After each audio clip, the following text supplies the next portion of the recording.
Takže opäť vás pozdravujem a dnes to bude videjko na tému, prečo sú ženy choré, prečo vidíme toľko chorôb v hmote, pretože môže to súvisieť aj s kozmetickými výrobkami. Konkrétne tento článok je o zákaze lakov na nechty. Poďme sa pozrieť na článok a potom si vyhodnotíme, že čo a ako a povieme si niektoré veci. Takže tento článok vyšiel 2.9.2025 v novom čase, prekvapivo. Bol chvíľku na titulke, ale potom nejak tak zapadol prachom. Ale ja som si ho uložila našťastie, pretože som vedela, že je dôležitý a že vám ho chcem prečítať proste. Tak poďme na ňo. Takže Európska únia zakázala dôležitú látku, ktorá sa používala v gelových lakoch na nechty. Hrozivé, čo môže spôsobiť. Od 1. septembra Európska únia zakázala zložku, ktorá sa bežne vyskytuje v gelových lakoch na nechty.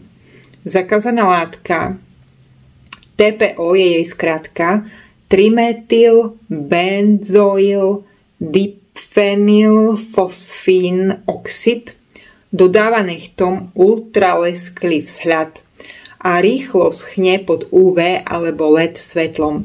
V Európskej únii bola však považovaná za toxickú, keďže viaceré štúdie preukázali, že môže spôsobiť problémy s plodnosťou a nepriaznivo ovplyvniť reprodukčné zdravie. Ano. To znamená ženské orgány, tehotenstvo, hormonálny cyklus. To sú tie veci presne, o ktorých stále hovorím, že niektoré ženy práve preto majú absolútne katastrofálne menštruácie, pretože áno, je to proste tak, že aj tá kozmetika je zatoxikovaná. Je skrátka toxická. Gelové laky na nechty, ktoré si získali popularitu od roku 2000, sa vytvrdzujú pod UV alebo LED svetlom, čím vzniká tvrdá a odolná manikúra. Na rozdiel od tradičných lakov na nechty vytvárajú gély dlhotrvajúci a vysokolesklý povrch, ktorý odoláva odlupovaniu a lúpaniu, niekedy aj niekoľko týždňov. Nie všetky gelové laky obsahujú TPO, ale mnohé áno. Európska únia rozhodla, že zdravotné riziká sú príliš veľké, príliš vysoké a označila TPO za karcinogénnu, mutagénnu alebo toxickú pre reprodukciu. Niektorí odborníci tvrdia, že zákaz je skôr preventívnym opatrením, pretože dôkazy spájajúce TPO so zlými zdravotnými následkami sú založené predovšetkým na štúdiách na zvieratách. No áno, ale zvieratá nám veľmi dobre vedia povedať, čo je dobré aj pre človeka. Áno. Je to naozaj tak, pretože sú to živé tvory a je to tak. Nakoniec veľa vecí, ktoré sú dobré pre zvieratá, tak sa dajú použiť aj u ľudí. Ja napríklad som si dlho kupovala kvapky do uší a kvapky do očí, ktoré sú pre psov a mačky, pretože práve sú tam cenné eterické olejčeky alebo je tam koloidné striebro. A je to všetko jemné, áno, pre zvieratka, aby to tým zvieratkám nepoškodilo. Ale pre ľudí tam nahádžeme všelijaké látky a všelijakú chémiu. Takže vypozorovala som dokonca, že pre zvieratá sa používajú menej toxické veci ako pre ľudí. Je to tak. Takže poďme sa pozrieť ďalej. Európska únia zakazuje TPO z opatrnosti, pretože hoci ešte nemáme rozsiahle štúdie na ľuďoch, ktoré by dokazovali škodlivosť, potenciálne riziká boli dostatočné na to, aby sa zaviedli prísnejšie regulácie. Cituje New York Post dermatologičkou Hannah Koppelmanovou z Derma on Demand. Z lekárskeho hľadiska to považujem skôr za preventívne opatrenie, dodala. Takže áno, oni vedia, prečo to robia. Ja teraz obrátim ešte na druhú stranu. Tuto sa otvára strašne veľa okien. Tak, poďme ďalej. TPO sa používa aj ako fotoiniciátor v zubných výplniach. Vidíte, používa sa to aj na zuby. Ale európsky zákaz sa vzťahuje len na kozmetické zložky. Pred zákazom platným od 1. septembra bola táto zložka dostupná len na profesionálne použitie a v maximálnej koncentrácii 5%. Teraz však bude predaj, marketing a používanie produktov, ktoré ju obsahujú, úplne zakázané. Nechtové salóny budú sa musieť zbaviť všetkých existujúcich zásob, a to bez výnimiek a bez časového obmedzenia na predaj produktov. TPO Európska únia zakazuje z opatrnosti, pretože hoci ešte nemáme štúdie na ľuďoch, ktoré by dokazovali škodlivosť, potenciálne riziká boli dostatočné na to, aby sa zaviedli regulácie. Takže takýto článok, túto 29 diskutujúcich píše, ale to nám nedá. Tento tablet je taký veľmi nepredvídateľný. Vypadáva tu aj internet, takže len toto som vám chcela prečítať. A áno, videla som aj také video nedávno, v ktorom sa hovorilo, že prečo práve ženy sú chorejšie ako muži.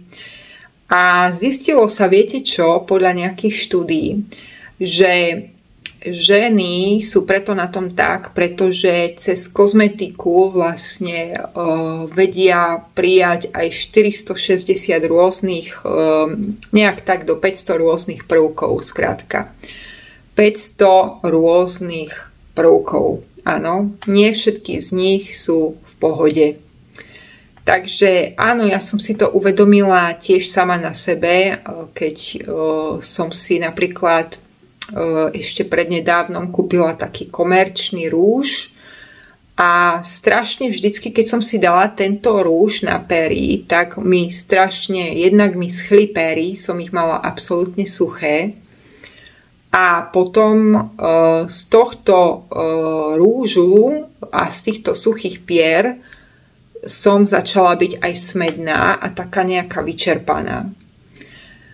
Takže áno, vy si síce poviete, že je to únavou a veľakrát sa mi to stalo napríklad, keď som bola vonku alebo keď sme boli nakupovať a vždycky som si hovorila, že toto bude spôsobené únavou a proste nákupmi a tak. Ale potom jedného dňa mi to tak svitlo, že počkať, že zase mám ten rúž, zase mám suché pery a áno, ono sa to prenáša v podstate aj do tela.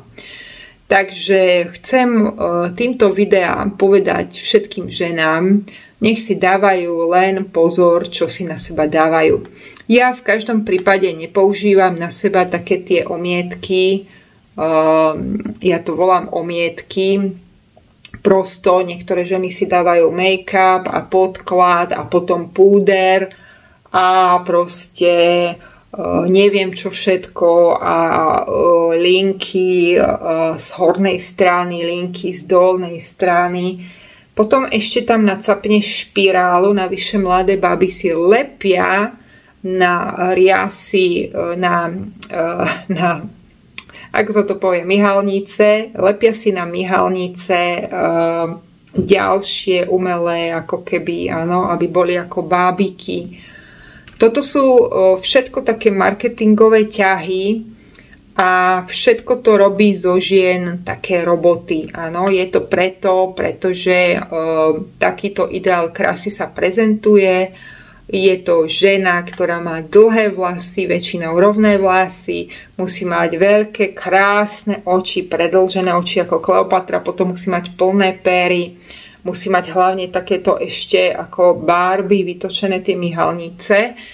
A toto je model krásy, ktorý vlastne sa prezentuje.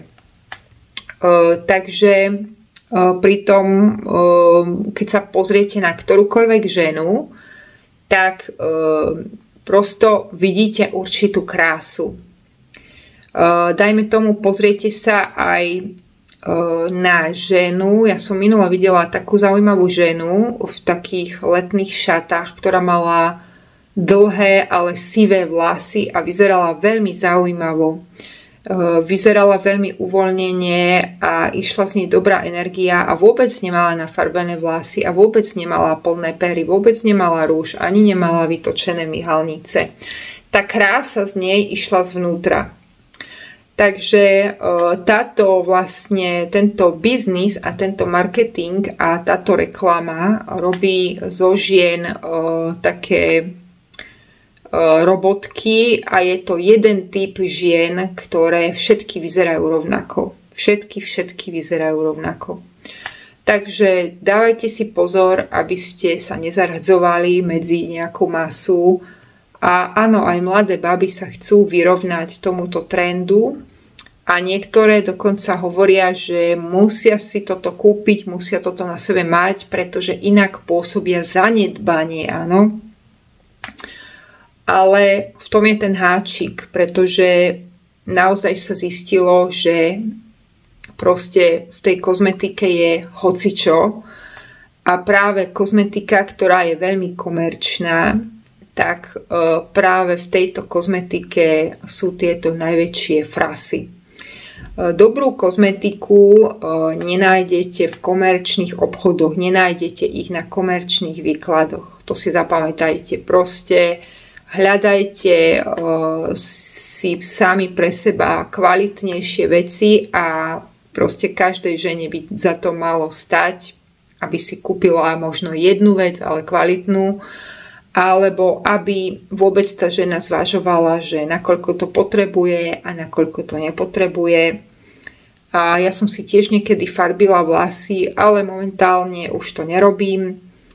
A moje vlasy opäť chytili objem a jednoducho, áno, vidím to na ženách, že keď si farbia vlasy, tak túto majú také, už pomaly také, takú pomaly už aj plešinu proste, pretože ten vlas, tá štruktúra vlasu pomaly zoslabne a vidíte to, že na tej pokožke je niečo nezdravé, áno.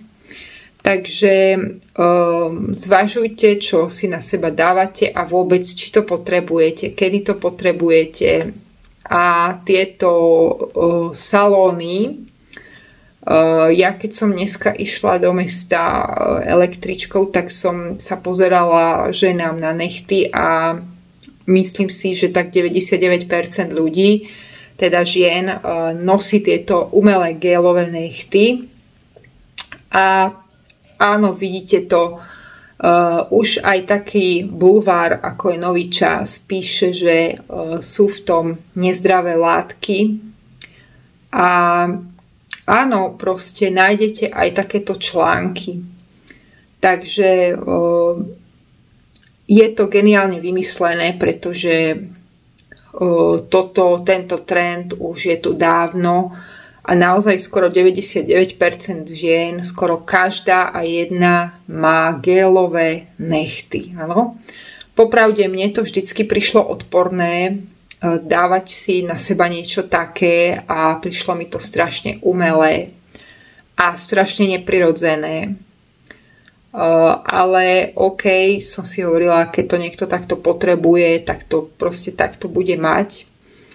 Ale už som počula viacero takýchto názorov, aj videla som viacero videí, že práve aj to pôsobenie tej UV lampy a tých látok niečo vytvára. Takže chcem vás upozorniť len na toto. Viem, že 99% žien potrebuje mať tie svoje šminky a gelové nechty a všetko túto parádu. Ale keď chcete byť zdraví, tak mali by ste sa zamyslieť nad tým, ako vlastne ísť ďalej. Je to geniálne vymyslené, pretože skoro v každom nákupnom centre vidíte tieto rôzne manikúry a pedikúry a lakovania a ženy to milujú. A potom jedného dňa sa dozvedia, že majú rakovinu. A áno, proste je toho teraz požehnanie, ľudia sú ťažko chorí, majú ťažké diagnózy. Samozrejme, mali sme tu zázračné látky, o ktorých sa nehovorí a z ktorých tiež vznikajú tieto ochorenia.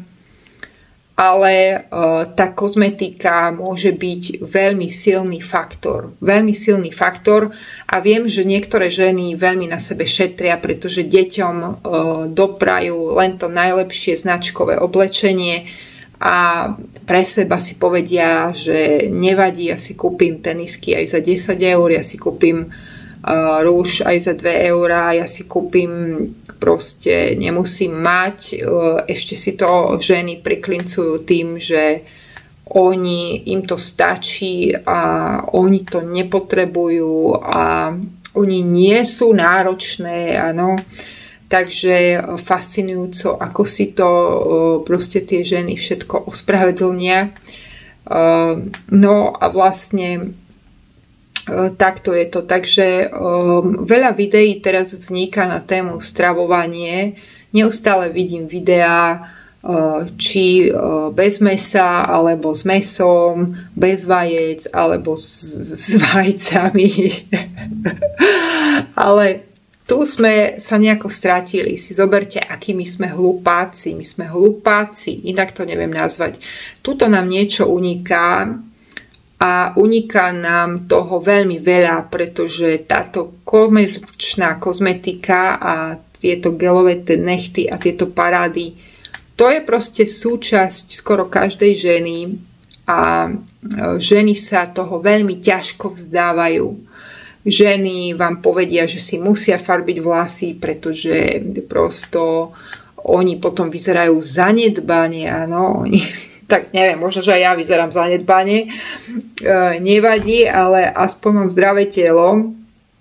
Mne teda úplne postačuje héna, naozaj áno, a s tou hénou sa dá krásne pracovať. Prosto mne to teda za to určite stojí, pretože som v minulosti vyskúšala farby na vlasy a videla som, ako mi to ničí kožu a proste presne tuto to vidíte vlastne takto, keď si zahrabnete vo vlasoch, tak vidíte presne, že ten vlas má slabšiu štruktúru, je slabý. Niektoré ženy majú strašne riedke vlasy, idú do lekárne, tam si kúpia nejaké vitamíny na vypadávanie vlasov, ale úplne opomínajú a slepo si ďalej farbia vlasy.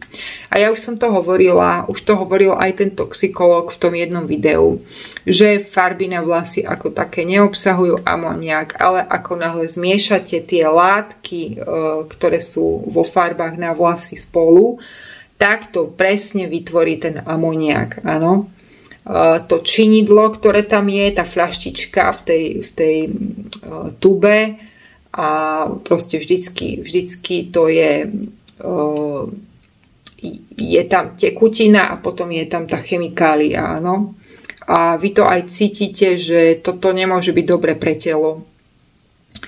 Takže áno, už som o tom hovorila a budem o tom hovoriť znovu. Pýtame sa zlé otázky. Tuto sa robia videá neustále, čo jesť, čo nejesť. Prípada mi to, že sme ako nejakí dementi, ktorí sa stále zaoberajú len mäsom a vajíčkami a nič tí ľudia nevedia, len stále rozmýšľajú, či mäso áno, či mäso nie. Tu opomína sa kozmetika, opomínajú sa laky na nechty, opomína sa spôsob života a opomína sa aj samotná psychosomatika.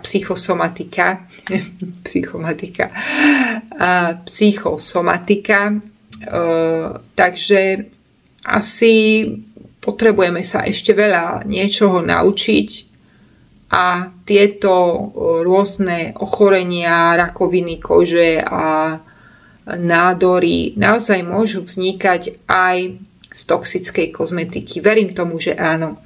Ja som raz poznala takú osobu, ktorá mala ekzém a táto osoba nevedela čo, proste skúšala kadečo možné, Najskôr samozrejme išla ku kožnej a išla na to takým tým lekárskym spôsobom, potom skúšala čínsku medicínu, potom držala všelijaké diety a neviem čo. Ale viete, čo tejto osobe pomohlo? Obyčajné mydlo na pranie.